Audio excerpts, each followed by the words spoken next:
like an outfit that's really expert in that regard. But one thing I would like to do is thank everybody for all the birthday wishes I got.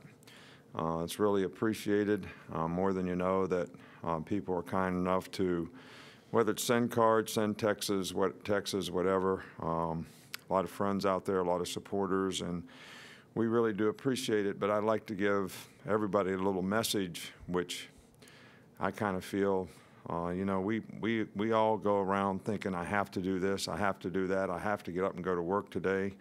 How about replacing have to with glad to? Glad to get up today, glad to go to work today, glad to have the opportunity, glad to be here. So that's how I'm feeling right now.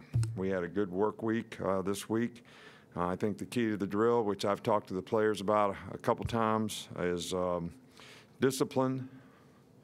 Discipline to be able to execute, be physical. Everybody do their job in the game, be able to sustain that kind of mental intensity for 60 minutes in the game.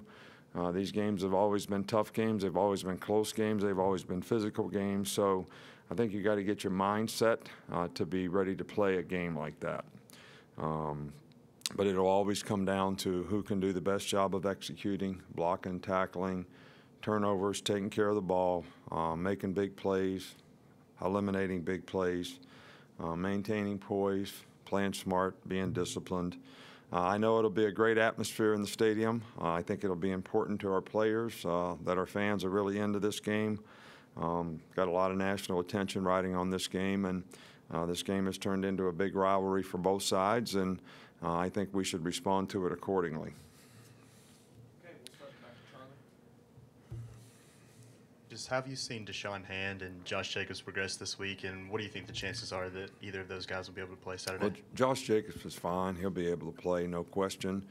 Deshaun Hand has practiced, got reps.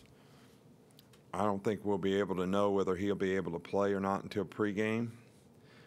He's been medically cleared. But still, anytime a player's coming off of injury, I think that player's got to have confidence that he can go out there and do his job well. And I usually talk to the player about that. And, you know, we'll make a decision in pregame on his status for the game. Go back in the middle here, in the back to Cecil. Coach, this is away from Saturday's game, but have you had a chance to communicate with Jim McElwain at all this week? I put a call into him, left him a message, didn't get a hold of him. I understand he went to see his granddaughter in Arizona. I did talk to Jimmy about him and how he was doing, sent a message through Jimmy to him. But, you know, as the week winds downhill, I certainly, you know, like to have an opportunity to let him know that we're here to support him in every way that we can. You know, I think Jim did a really good job there to get to the SEC championship game the last 2 years. You know, the first 2 years he was there, you know, we've had to play him, and they're always difficult preparation, and we're just sorry it didn't work out for him better, and we'll do everything we can to help him in the future. In the middle with Michael. Just with all the talk about polls and rankings and their value, I just wondered how you approached your vote every week in the coaches' poll. Well, I approach my vote in the coaches' poll very seriously.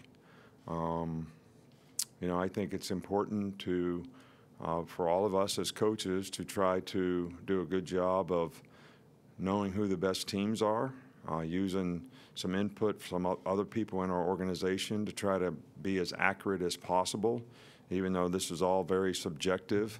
When you make these kind of votes, if you don't play each other and everybody doesn't play each other, you really don't know who has the best team. So, but as I said on Monday, when it comes to how does that affect our position, what we think about the season, it's all about the next game. We're going to play 3 ranked opponents in the next 4 weeks of the season, and if we don't win all those games, we won't even be talking about rankings.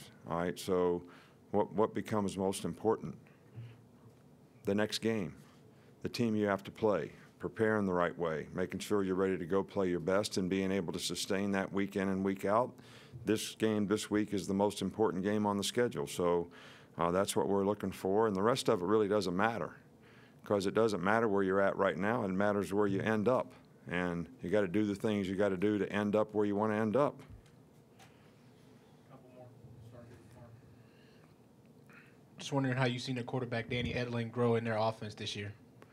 He's done a nice job of executing their offense. You know, I think he's improved, you know, quite a bit in terms of his understanding, his confidence that he plays with. He's been, I think, much more efficient, you know, in terms of passing efficiency. Hadn't turned the ball over a lot. Has scrambled and made some key plays for him.